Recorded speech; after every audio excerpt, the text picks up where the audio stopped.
여러분, 요즘 우리나라 사람들이 이 정서적으로 또 정치적으로 이렇게 두 부분으로 나눠져 있어요. 여러분, 많이 시끄럽죠.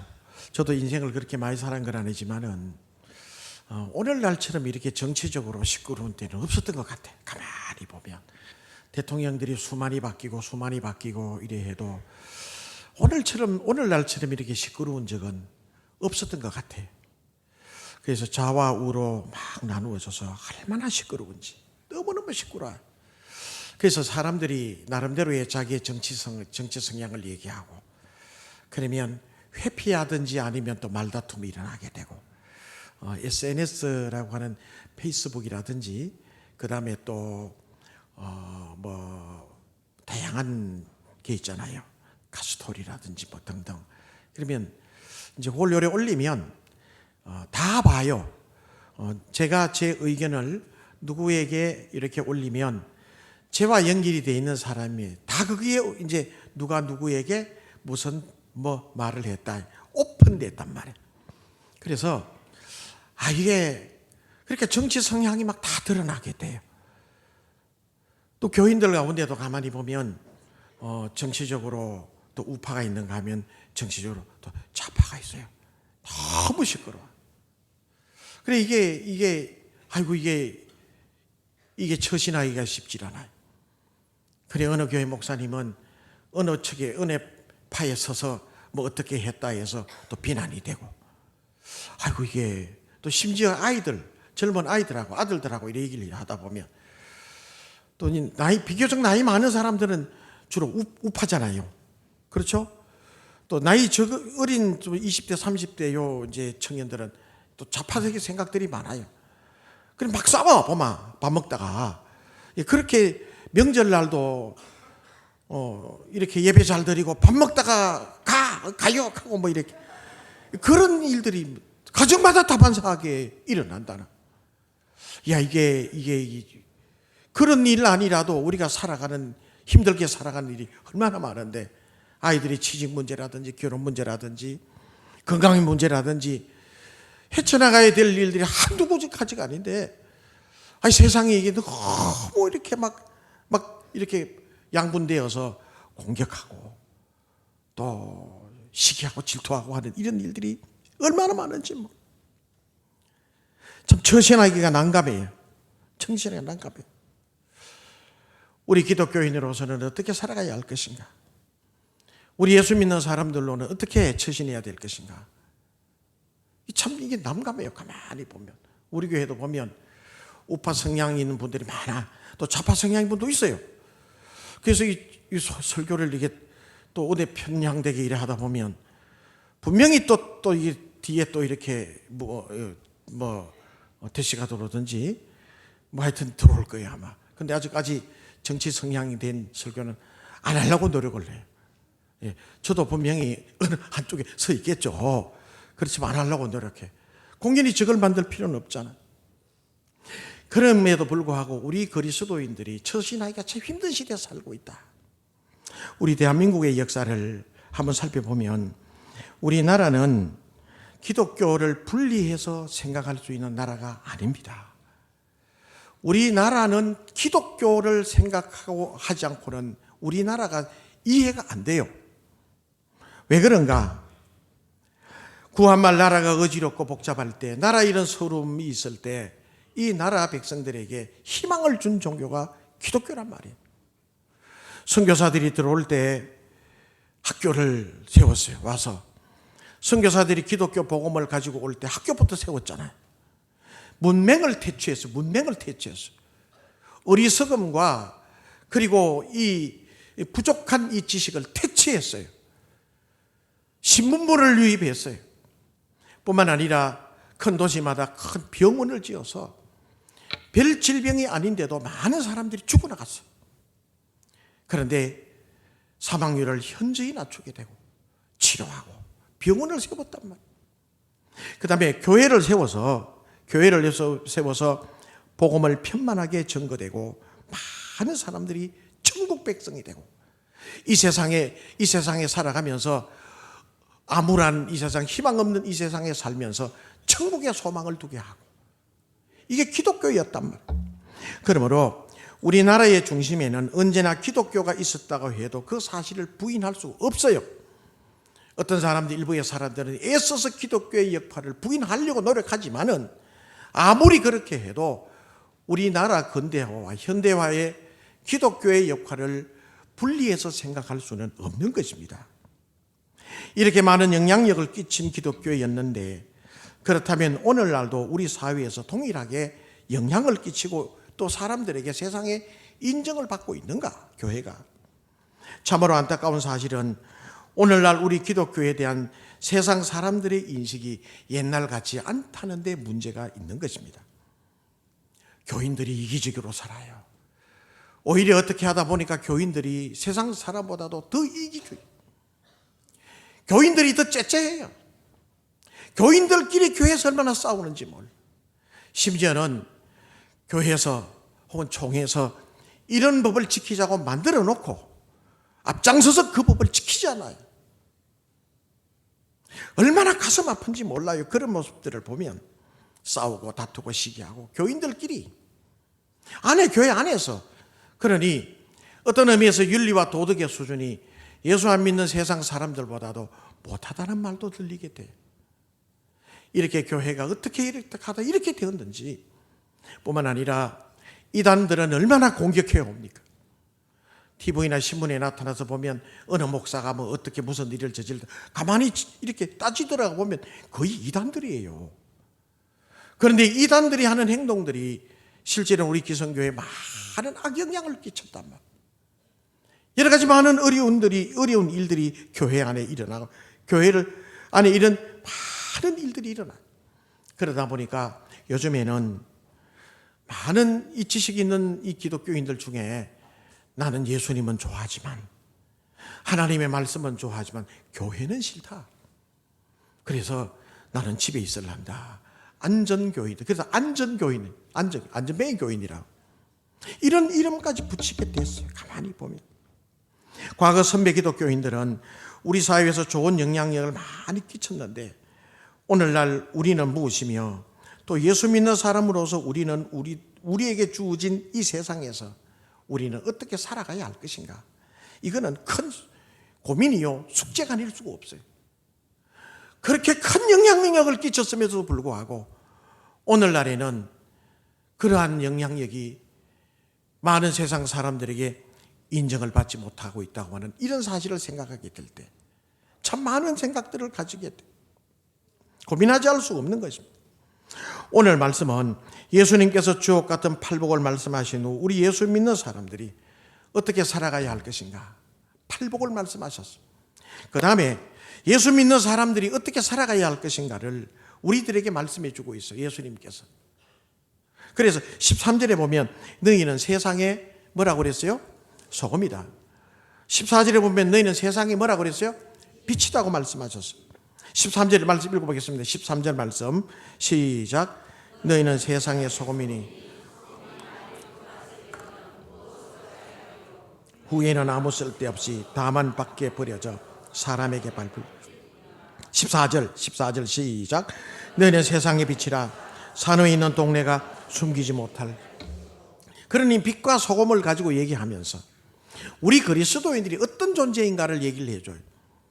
그리스도인, 주님 말씀하시길 너희들은 나를 따르는 내 제자들인데, 너희들은 이 세상에 살면서 구름 위에 살거나 그리고 이 세상과 관계없이 사는 사람이 아니라 세상에 살아가는 사람이다. 그러나 세상의 영향을 받지 않아야 된다. 여러분, 바닷가에 가보면 바닷물이 엄청 짜잖아요. 염도가 3%라고 하는데 엄청 짜요. 바닷물이 엄청 짜지만 그 속에 살고 있는 물고기들은 짜지 않아요. 이런 원리와 같은 것을 얘기를 해주고 있는 것입니다. 우리 그리스도인들이 세상을 살아가는 이치도 똑같은데, 세상은 매우 혼탁하고 우리는 그 속에 살아가지만, 그러나 구원받은 하나님의 자녀들에게는 세상의 죄가 침투할 수가 없는 것입니다. 어떤 의미의 세상 사람들과 우리 그리스도인은 본질적으로 다른 존재라고 예수님 말씀하시기 위해서 이런 말씀을 해주고 계시는가. 가치관이 다릅니다. 영성이 다릅니다. 그래서 사도 바울도 우리 이런 그리스도인들을 두고 우리의 시민권은 이 땅에 있는 것이 아니라 어디 있다고 그랬죠? 하늘나라에 있다고 그랬어요. 우리의 시민권은 하늘나라에 있다고 그랬어요. 그렇다면 예수님께서 우리를 두고 너희는 세상에 뭐라고 그랬죠? 너희는 소금이니 13절에. 그러면 우리를 두고 왜 소금이라고 얘기를 하셨을까? 우리를 두고 왜 소금이라고 얘기하셨을까? 왜 예수님은 우리를 두고 소금이라는 이 단어, 소금이라는 물질을 가지고 우리 그리스도인의 정체성을 얘기를 해나가고 계시는 거죠? 첫 번째 이유가 있습니다. 첫 번째 이유는 이 세상이 어떤 것인지를 알게 해주시기 위해서 그래요. 소금이 필요한 세상이란 말이에요. 소금이 필요한 세상이에요.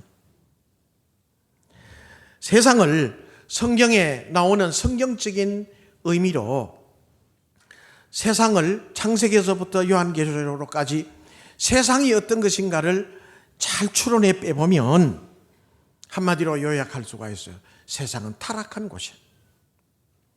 욕심과 탐욕으로 더러워졌고 시기와 질투가 난무하고 사탄의 유혹이 있고, 그래서 아담과 하와의 아들 가인은 동생 아벨을 시기하여 죽였잖아요. 이걸 두고 세상이라 그래요. 그래서 정치가 타락하고 거짓이 난무하고 사람의 생각과 이성이 부패되고 이런 것이 세상이다. 창세기부터 쭉 보면 그런 내용들이 다 대부분 그런 내용, 세상에 대한 얘기를 해요. 한 가지 예를 들으면, 다 그런 건 아니에요. 한 가지 얘기를 들어보면 사사기 19장에 보면 이런 내용이 있습니다. 에브라임 산지에 레위 사람이 있었어요. 점잖은 레위 지파 사람이 있었는데 이 사람 중에는, 이 사람에게는 첩들이 여럿이 있었다 그래. 그 당시에 구약시대 때. 근데 한 첩이 나쁜 짓을 하고 친정으로 도망을 갔어요. 그래서 그냥 둘 수가 없어서 이 첩을 데리러 갔다가, 저리로 베들레헴이 있는 그 첩을 데리러 갔다가, 에브라임 산지에서 데리러 갔다가 오면서 어디에 들어갔는가 하면 베냐민 지파 사람들이 살고 있는 동네에 들어갔어요. 그러면 지나가는 나그네라든지 길손을 좀 잘 이렇게 안내하고 해야 되는데 이는 그날 밤에 큰 봉변을 당하게 돼요. 이 베냐민 사람들에게. 그래서 사랑하는 첩이 그들에게 성폭행을 당하게 되고 거기서 죽어요. 다음날 아침에 일찍이 문을 열어보니까 이 사랑하는 첩이 문지방에 걸쳐 죽은 시체로 있었단 말이에요. 너무너무 화가 나고, 그래서 이 레위 사람이 자기의 첩을 나귀에 싣고 와서 12토막을 내요. 그래 12지파에게 세상의 그 편지와 함께 내가 이런 일을 당했는데 하나님을 믿는 사람들이 이럴 수가 있느냐 하고 보내어서 11지파가 이 베냐민 지파하고 큰 전쟁과 싸움이 일어나요. 세상이라고 얘기해요. 세상이라고. 여러분, 성경에 이런 얘기가 나와도 성경 얘기지 뭐라고 얘기할 수가 있겠느냐? 우리가 살고 있는 이 상주 땅만 한번 봐요. 가만히 한번 봐요. 몇 해 전에 이제 집사님 네 분, 그 연세 높은 집사님 네 분이 등록을 하고 오랫동안 신앙생활을 하셨어요. 그런데 이제 이분 얘기를 들어보면 이제 고향이 이제 상주고, 그래서 평생을 객지에서 살다가 이제 상주에 가서 고향 귀향이에요. 귀촌. 귀향이죠. 귀향. 고향으로 돌아가서 친구들과 재미있게 마지막 노후를 은혜롭게 지내고자 싶어서 이제 상주로 이제 왔어요. 그래요. 이제 어디 이제 집을 마련해 놓고 그렇게 이제 사는데 막상 와서 보니까 옛날 친구들은 뭐 죽고 없고 뭐 아무도 없고, 그래서 집을 사서 이제 간 그 동네 거기에도 아는 사람이 없어요. 다 낯선 사람이. 근데 문제는 이 사람들이 좀 잘, 동네 사람들이 상주 시책도 그렇잖아요. 귀농 귀촌하는 분들 우대해 주게 돼 있잖아요. 시에서는 그래 시책으로 우대해 주는지 몰라도 막상 동네 들어가면 그렇지 않아요. 얼마나 특세가 많은지 몰라. 그래서 신방만 가면 그런 얘기를 해요.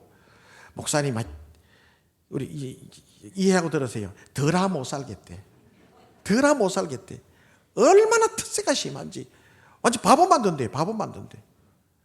그래서 이분이 오래오래 사셨는데 견디다 마지막으로 저한테 그러시더라고. 목사님, 난 다시 안양으로 가야 되겠어요.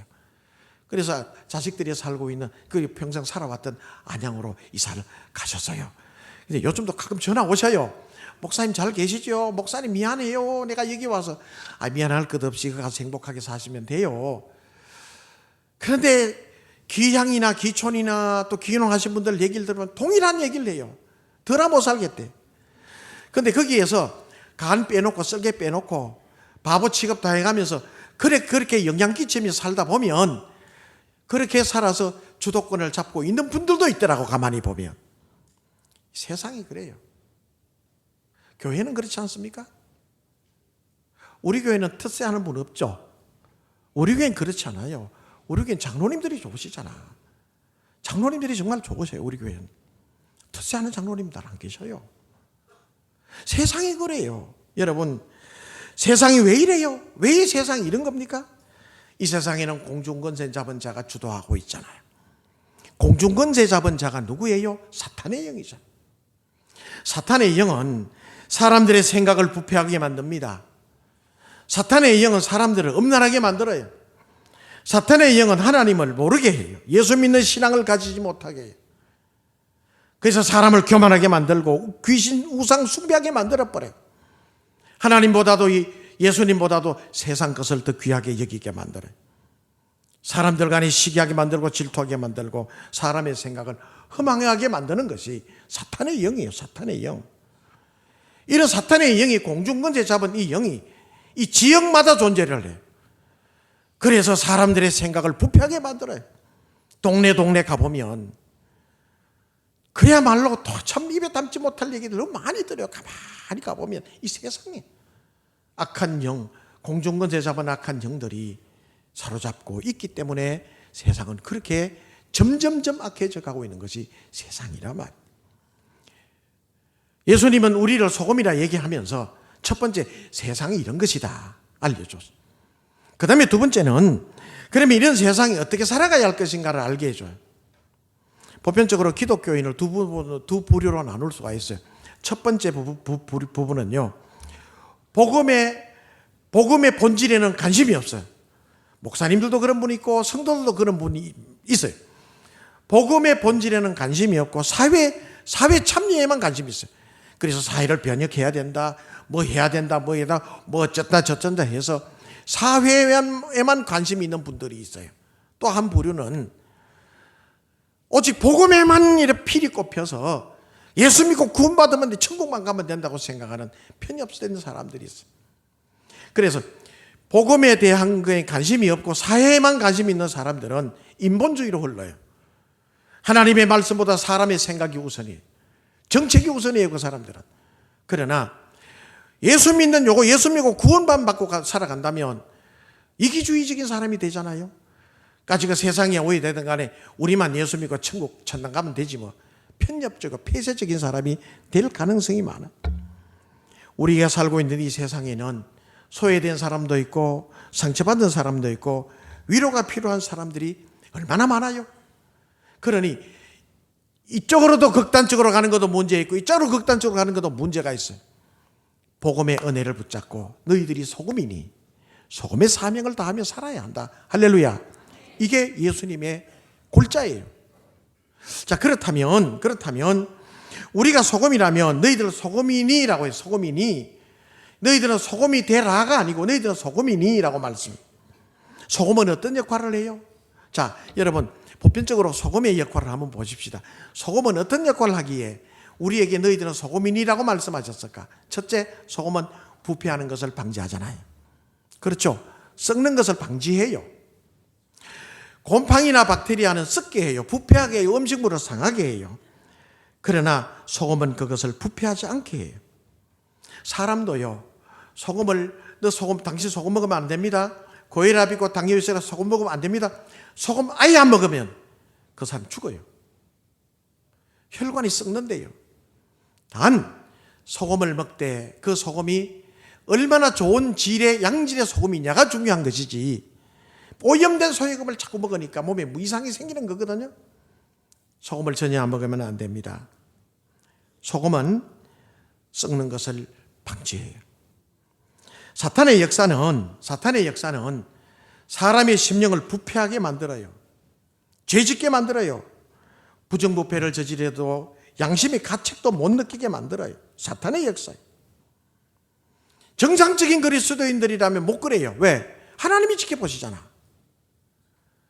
하나님이 지켜보시는 하나님 앞에 살아가는 우리가 부정하고 부패하고 죄짓고 살아갈 수 있어요? 한번 물어봅시다. 여러분, 하나님이 보시잖아. 지금 하나님이 보시죠. 하나님이 보시는 앞에 예배 드리고 계시죠. 예배 드릴 때만 하나님이 보시고 여러분들 집에서는 하나님이 안 보셔요? 여러분들의 일터에서 하나님이 안 보셔요? 하나님이 보시죠. 그렇다면 하나님이 보시는 앞에 죄짓고 부정부패하는 일을 할 수 있어요, 없어요? 아니, 대답이 왜 자꾸 점점 줄어드노? 있어요, 없어요? 소금이잖아, 소금. 소금이잖아, 세상에서. 그러니 남 볼 것 없고 우리 천만 기독교인들부터 스스로 하나님의 말씀 붙들고 믿음으로 정직하게 살면 썩어가는 세상을 바르게 할 수 있으리라 믿습니다. 우리 상주교회 성도들만이라도 상주에서 주님이 바라보신, 주님이 보고 계신다는 믿음으로 정직하게 살아가면, 정직하게 살아가야 돼, 하나님 앞에.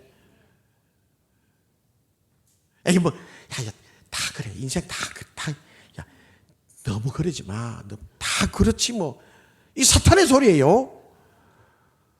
어떻게 예수 믿는 우리가 하나님 보시는데, 그러니 소금은 부패하는 것을 방지해요. 할렐루야.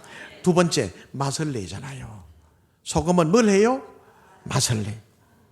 소금의 역할이 외적으로는 썩는 것을 방지하지만 내적으로는 맛을 내. 어릴 때 싱싱한 생선을 한 번도 먹어본 기억이 없어요. 유통이 안 좋기 때문에 요즘이야 뭐 횟집도 많고, 풍양이니까. 풍양 사람들 요즘에 상주에 또 회 먹으러 오신다더만. 요즘도 싱싱한 게 그까지는 안 가는 것 같아. 기껏해야 소금에 푹 절인 꼬등어, 그죠? 배뜨부리가 누렇게 쩔었어요. 이렇게 쫙 달라붙어가지고. 그 다음에 더 쪼기. 옛날 어르신들은 쪼구로 가잖아요. 쪼기도 푹 쩔었어요. 그런데 그게요, 그걸 구워가지고 요래 먹다 보면 냄새도 또 어때요? 콩코무리하죠. 그게 맛이더라고. 결혼해서 제주도에 가봤더니 제주도에서요, 제주도 사람들이 가장 즐겨 먹는 것이 자리젓. 자리돔 있잖아요. 난 못 먹어, 그거. 먹으면 그게 아주 콩콩무리해. 아주 냄새도 지독해. 그런데 어릴 때부터, 옛날부터, 조상 때부터 먹은 자리돔은 그 사람들이 입맛을 돌게 하는 것 같아. 맛을 내. 자문서에 보면 계란을 먹을 때, 계란을 삶을 때 소금 없이 계란을 노란자를 먹을 수 없고, 이런 말씀이 나와요. 음식을 할 때 음식이 맛있다 맛없다의 관건은 간이잖아요. 간을 맛있게 하면 음식 맛있어요. 간이 안 되면 맛이 없어요. 맛을 내는 것이 무엇입니까? 소금. 예수 믿는 사람들은 이 세상에 살면서, 혼탁한 세상에 살면서 내가 가는 곳에 즐거움이 있고 위로가 있고 기쁨이 있고 치유가 있다면 맛을 내는 거예요. 우리 전도에 내가 가서 우리 예수 믿는 사람들이 모여서 즐거움이 있어야 되잖아요. 구역 예배 드리는데 또 기간별 모임 하는데 불평이 있고 불만이 있고, 이건 아니에요. 그거는 소금의 역할이 아니라, 동네에 가거나 직장에 가거나 일터에 가거나 예수 믿는 사람들이 가면 즐거워져야 돼. 치유가 일어나야 돼. 기쁨이 있어야 돼. 할렐루야. 이게 맛을 내는 인생이라. 위로자가 되고 은혜가 있고 사랑이 있고, 우리를 보면서 다는 그렇게 할 수는 없지만은 저 사람은 뭔가 좀 달라, 저 사람은 예수 믿는 사람이야. 이게 맛을 내는, 이 세상을 맛을 내는 인생들이 아닌가요? 나 혼자 잘 먹고 잘 살 수도 있지만 기부를 해요. 기부. 어려운 사람들을 위해서 내 주머니끈을 불러 지갑을 열어 기부도 해요. 그래서 이 세상이 즐겁게 돌아갈 수 있도록 만드는 게, 그 허구한 말 많이 나누고 왜 남의 마음에 상처를 줘요, 그래? 기쁜 마음을 줄 수 있어야 되잖아. 이게 인생의 맛을 내는 소금의 역할, 소금의 역할.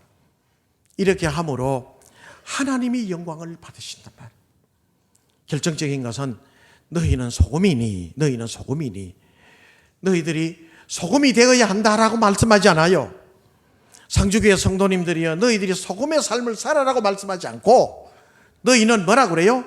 소금이니, 소금은 가만히 있어도 자기 스스로 녹아서 부패를 방지하고 스스로 녹아서 맛을 내고, 그래서 소금의 역할을 하며 살아가는 거예요. 여러분 예수 믿습니까?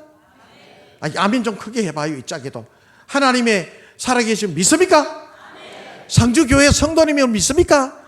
그럼 소금이에요. 소금. 집에 가서도, 여러분 집에 가서도 소금으로 살아가요.